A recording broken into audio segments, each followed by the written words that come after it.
wore that very, very heavy coat. It's warm today, so you came without the winter coat I give you. You can introduce yourself. Who are you, sir? My name is Herman. My name is Irving. No. My name is Joe Franklin, and I've been the host of the program on TV and radio called Memory Lane for many, many centuries. I would say about 53 years. And I'm only 39 years old, which makes it real. 39, 95, you always say. That makes it Robert Ripley, believe it or not. And I'm here today with the man I've idolized since I was a little kid, my role model, my mentor, the man who created me from dust. His name was Walter Gollender. Both of you on your show was like a dream come true, because I've been a fan of yours on series now since the end of the Spanish-American War. At least. Way back. Speaking of the Spanish-American War, I had a lot of time this week, and I was reading the great book. You can just reach over there into the Blue Room and pick out the book. Up Late with Joe Franklin. I never realized, seriously, I know you've been an icon, you've covered every situation in show business, but when I go back before Martin Block, and before bringing the records in, the 78s in. And Martin Block's picture is in this book, you know. I saw Martin Block, I saw all of the people. You have been with people that, it's incredible, and what's a wonderful situation, Mr. Franklin is still with us.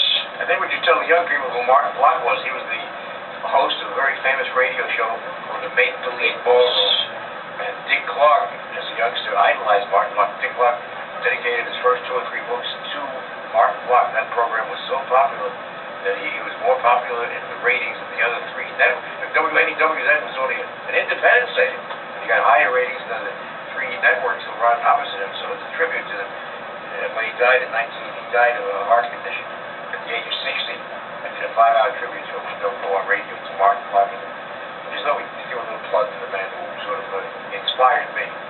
You have talked about that, but in this book, which I hope people can still get, which is called Up Late with Joe Franklin. If they can still get this, it gives you goosebumps, because I know quite a bit about show business, not as much as someone like yourself. I know a lot. No, I know, but I only know from the 4 races on. But you've got stories about, comedians that have come and gone.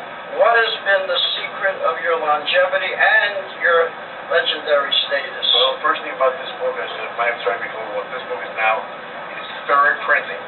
Tell the audience why. Well, I bought one. So the first 2 printings were blurred.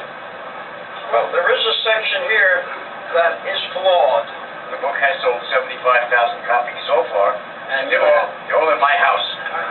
It's a big seller. Your house is a big seller, or? Well, I've done a book since then called Joe Franklin's Great Entertainment Trivia Game. It's also my first paperback. It's my 22nd book, and the trivia game is my 23rd book. So it's look, and some of your high school notes from your exams are stuck in here on page 68 or 69. Tells about the book I wrote with Marilyn Monroe in it. The whole chapter based on my couple. You mean when you met her with Bill Slater at the dinner at Sardi's? You want to tell that story again? Now tell us something. You passed it off like it was nothing, but if any of us, like Big Joe or James Petrecca, had run into Marilyn Monroe, Mr. Petrecca, I tell you, I never met such a kind man in the store.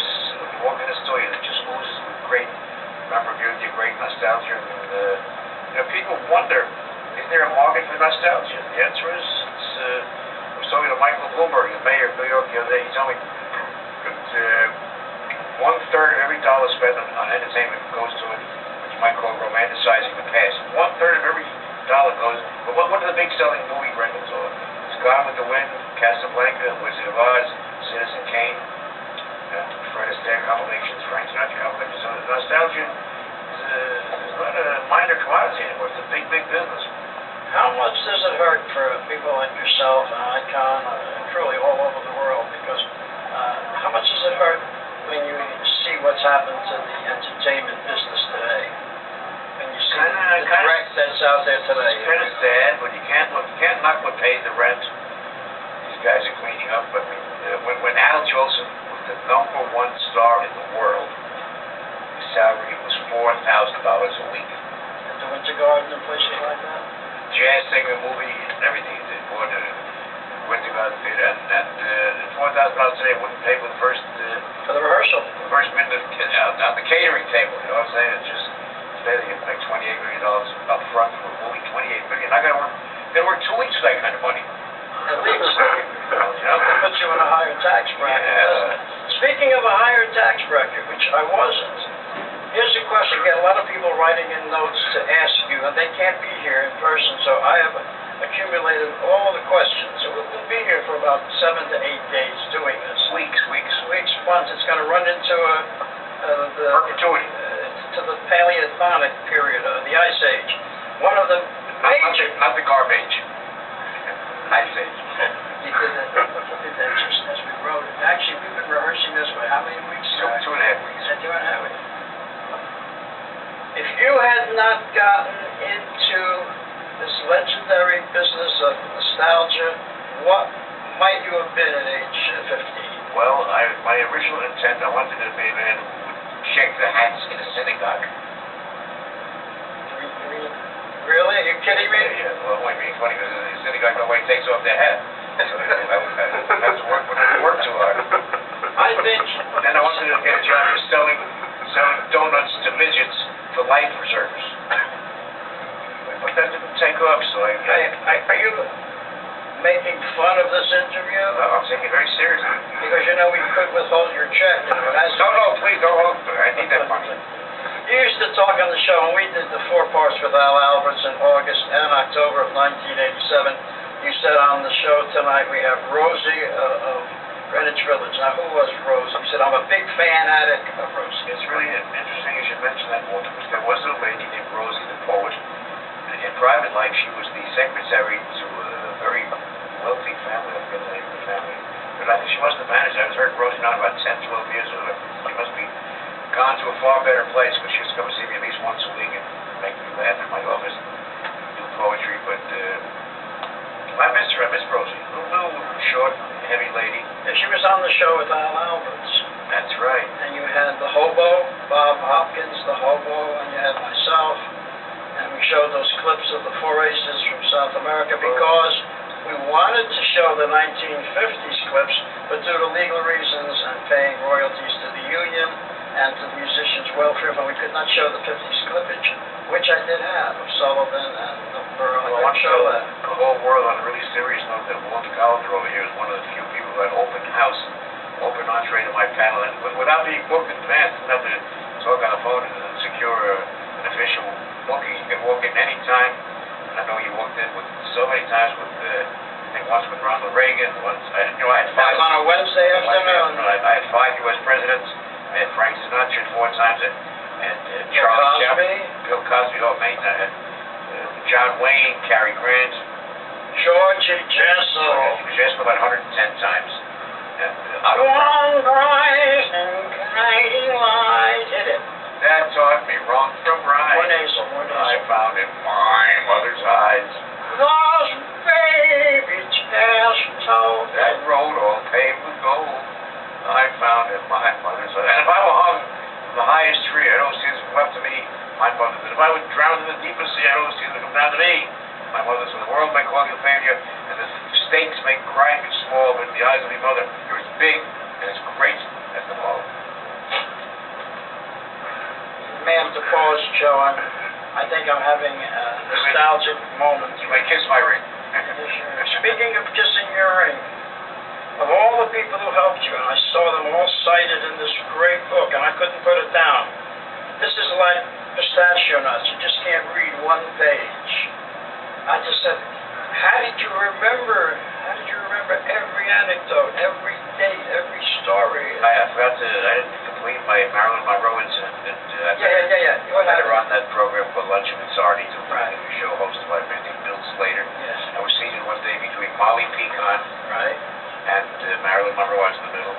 I just struck up a conversation with her, and we got together. We spent about 2 weeks writing her book, and then what happened, Walter, the day the book came out, that day, or that week, the publisher died, and that book, therefore, didn't sell that many copies because there was no more Rudolph Field business than Rudolph Field.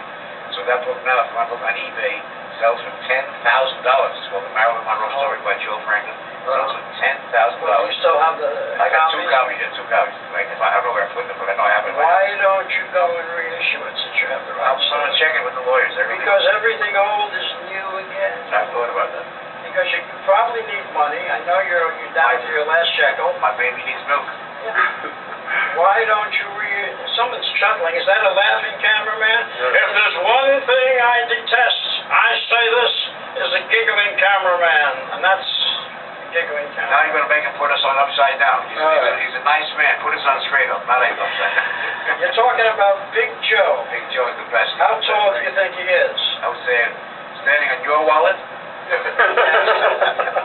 this is rehearsed, so you people, you think this is all spontaneous? We've been going over this on phone, on email, B-mail, C-mail, and D-mail. I've always said it's better to love a short man than never to love a tall. Yes. So my mother told me, don't marry out of my height. You think I'm so handsome for my height? Well, I would say you're a lot taller than you used to be when you were at Channel 9. But I want you to know, all of your friends like Richard Ornstein and James Petrecca back there and Joe Roleri and all of our friends can watch the show in several parts on his station, which is Channel 26, on upcoming Friday nights at 7:30. And that makes at least 4 of us will be watching the show. I've heard many nice things about your show. I'm really serious and I'm very honest. He's been on for how many years? 20-something? 25. 25 years, and he just takes off for Jewish holidays. Well, another question. We can't just have this fun and games. This life is not just... life demands serious attention. Don't forget the one Jewish holiday named after me. Which is... Purim. I don't get that. But moving along, you said earlier this is a cozy place. Do you know that this is just the front office, that these walls, like those Charlie Chan movies, these walls slide back? If you push a button here or a belly button, this whole wall slides back and there's another 40 yards of more memorabilia back there. One great store. You'd like to have a bed and sleep here at night, wouldn't you? I plan to. If you pay some of the rent, you may be well invited. I'd love to. Another question which I throw at you. We've mentioned about the stars that you couldn't get, and I'm tired of talking about the same thing, but I like to ask questions that usually have not been asked by the run-of-the-mill interviewers. Which you are not. You're a champ. I am a champ because I learned from people like you and Al Alberts and the radio celebrities and William B. Williams and Jack Lacey and the people who know how to go beyond the cliche. So I asked you about what you wanted to be, and we know what you have become. Wherever I go, people say, is he still doing radio and television? Nice of you to mention William B. Williams. Because he followed Martin Block. Well, when I was a kid, I went to WNW one day to have lunch with the receptionist, who was an old friend of mine. That's the day Martin Block saw me standing in the hallway. He said, "What are you doing here, kid?" I said, "I'm here to have lunch with the receptionist." He said, "I just lost my record player. How would you like to be my record picker?" So I got the job. But I knew nothing about music. It was William B. Williams who gave me an overnight crash course in music. I didn't know Harry James from Benny Goodman. I didn't know Tommy Dorsey from Glenn Miller. But William B. Williams taught me everything. Died young, died of leukemia. We had a great voice. I'm glad we had this chance now to honor William B. Williams. It's amazing that, as I said earlier, I was looking at the book and you can't put it down. Everything, Woolsey and... What happened to the cover? I'd like to show the cover. You mean the dust jacket? Yes, God, huh? You're embarrassing me now. I'll wait with Joe Franklin. It's published by Simon & Schuster. And perhaps it'll be reissued? Perhaps? Say yes, nobody listens to the show anymore. Never know. No, your audience is huge. Huge, yeah. Some with 400 pounds, some 360. Very good. But all rehearsed. There's nothing here spur of the moment. It's all I have a rehearsed. quick question. A question from the cameraman. Are you ever going to try to do something on TV Land? That would be a great show some of your reruns. As of now, Joe, I got maybe 7 or 8 companies after me to go back into TV, with open checkbooks. But I'll be 34 years old, so it's just I'll be a bit of a strain. Just doing radio now. Well, what about the documentary? No, the old shows like on TV Land, they show they're bringing back everything. It's in the works. It's a matter of clearances and rights, but it's all in the works. Would you have to pay back royalties to all of them? No. Just got to get permission from the lawyers. they call it an errors and omission policy. So it's Really? It's Because that's the reason we couldn't show the old Four Aces clippage. You remember you said we're going to go back in time to when the Four Aces were the best group? It's in the hopper. But we couldn't do that, I said, because of the fact that Musicians Union, all these states would want to get royalties, like the Dorsey Brothers shows, Tommy and Jimmy show. When you wouldn't have to pay that. A lot of research, a lot of bookkeeping, and sometimes when you think it's all ready to go, somebody will crawl out of the woodwork with another lawsuit. So, but we're negotiating right now. Speaking about crawling out of the woodwork, remember the first time you met me? The biggest day of my life. 1964, my friend. I came on the show. I was invited on by Al Fleckenstein. Al Fleckenstein. He's gone? He's gone. Yes, he had to go to an appointment about an hour ago. Beautiful man. And he said, you're going to go on the Joe Franklin show with Jimmy Miller, my little black singer. And we did our song Genie, which James Petrecca happens to love. Wave your hand, James. See if you're still breathing back there. Wave your hand vigorously, vigorously. Got great taste in music, this man. Oh, yeah.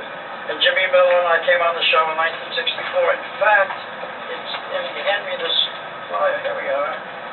No, not the, no, this is the record that you're holding. I'm going to show you this. And hand me the brochure. Now, let's reenact this. Over here, this is very rare, Joe. You're going to hold this in your hand. That's Genie. Look at that. I'm going to reenact this. This is something you'll never see on any other show, a reenactment. Hold it like you're holding it there. Your finger, 3 fingers over here. Beautiful. Just like that. We are reenacting something from 1964. Mr. Franklin, seated to my left, is holding the record. One hand. I had another Jimmy on my show that very called Jimmy Roselli. Know Jimmy Roselli? Yes. This was Jimmy Miller. I know. Jimmy Miller's a great singer. Where's he nowadays? Right. Jimmy! We'll be finished about an hour. He'll come in. He ran off. In the balcony. He ran. I have a woman in the balcony, Doctor. There were 2 Snickers. 15 silver dollars to the lady in the balcony. And speaking about coming out of the balcony, what is all this talk about you doing a documentary? I mean, this is the work. Really, I mean, something about that you can produce and you can have all the hold the cards, so to speak. In the works. Because everybody says, Joe Franklin, my mother watched them, I watched them.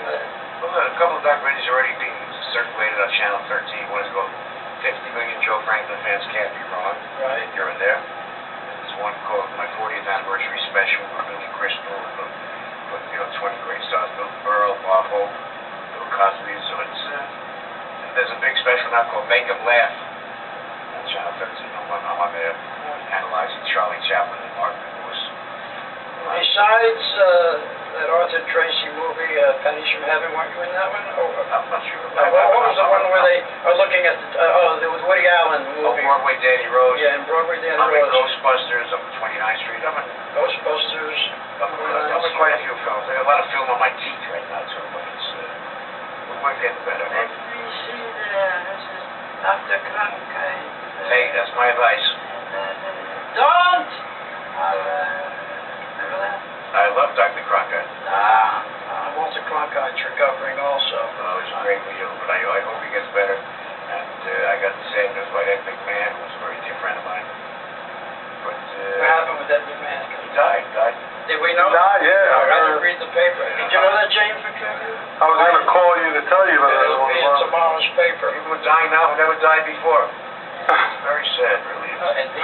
So he's not going to be coming around for the Publishers Clearinghouse? And yelling, here's Johnny. You're not going to have him. In fact, Ed McMahon, we should say, was the originator of the precursor of American Idol. He had a show called Star Search. Remember that? Yeah, that's right. People would go crazy about that show.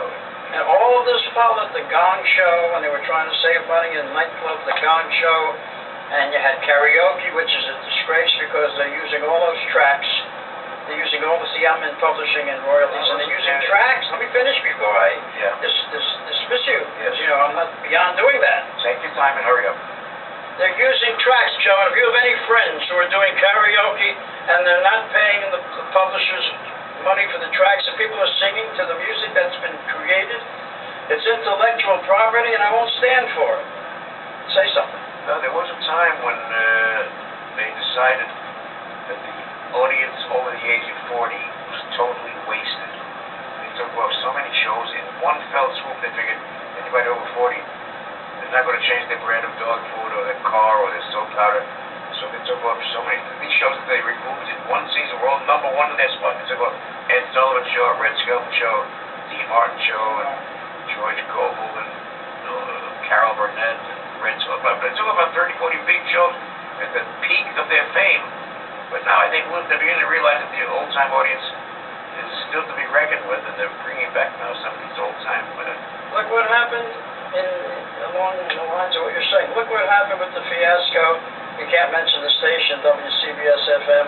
There was a big brouhaha. People were picketing outside when Don K. Reed and all of our friends were taken off because they went with Jack Radio. Joe, what do you remember about Jack Radio and how... Nothing. You don't remember what happened? They went from playing songs of the 50s or 60s to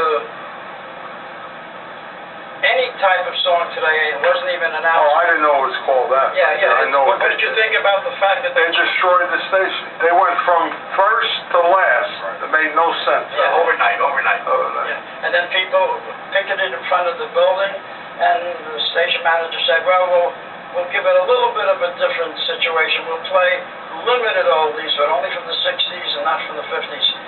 We don't mess with something if it's not broken. You're right. Leave it alone. Leave it alone. I want to say, I'd like to say it was a great pleasure to have you here, but I'd be lying. Listen, no one says so. I wouldn't sell your friendship for $100, and I think you are. Your My non-Perel. Your friendship is money in the bank. Blood bank, sperm bank, whatever bank. Thanks to the Wabash. Keep on idolizing and worshiping you. What's your name? Walter Gollender. I'm a fan of Walter. You know, you see, everybody see this hand? Do you know how many celebrities have shaken this paw? Get a close-up, Big Joe. Jack Benny, Bob Hope. Yeah, turn it over. Rudy Valley. This flesh, this human being, forget about the rest of them. You have shaken the hands of how many people? Walter Gollender, #1. Now leave me out of this, I've already made it. All right, move your hand, let me get his whole hand. Okay, I'll hold it by the thumb. Yeah. I've shaken maybe 5 million hands. Wow. And I walk around town, even now it's so gratifying. I'll meet a doctor, a dentist, a rocket scientist, and tell me that they grew up watching the Joe Franklin Show. They learned Americana, they learned culture, they learned silent movies, they learned old-time movie stars, they learned Broadway from watching my show. So it's quite rewarding. For old time's sake, can we hear one Martin Paint? That was one of my favorites. That's what I want. You do it very well. He imitates you sometimes when he calls. Martin Paint. Got my friend at a Blue Ribbon Show. What they are, guys. It ain't just paint. It ain't just paint. Do it with your guttural voice. Come on. It ain't just paint. You know, Billy Crystal, a person that did for 4 years on Saturday Night Live. It was better. Well, the first time I saw Billy asked me, I said, Billy, one of us is lousy. You've done that joke before, but before we bring this to a... Let him do the Martin Paint. I want you to do the actual voice, that distinctive, my friends, a Blue Ribbon Show, this is one. It's a memory lane, a big one today. Don't ever leave me. If you leave me, I'll feel insecure. Stay close, stay tight. Above all, don't forget, I always ask my guests for some little phrase, something to inspire, some little motto. I remember Eddie Cannon said to me a line which has been picked up now. He said to me, it's nice to be important. It's so important to be nice. Harry Richardson, the Rich Brothers, he said, of course. He called us yesterday. He said, may you live as long as you want and may you live once as long as you live. Al Jolson said, here's to our wives and sweethearts, may they never meet. If you have a woman, let me get close, let's bond as we go out now. If you have a woman, my friend, talking to my thumb, and that woman loves you, and that woman cooks your food, and that woman sacrifices and slaves for you, return that love, Joseph. Treat her like an angel, and above all, please, don't ever let your wife find out. Guarantee. I think we're finished. And with those words of wisdom, I say thank you, thanks for watching, thanks for listening. Let's keep on memory laning for many years to come. As they say in TV, stand by.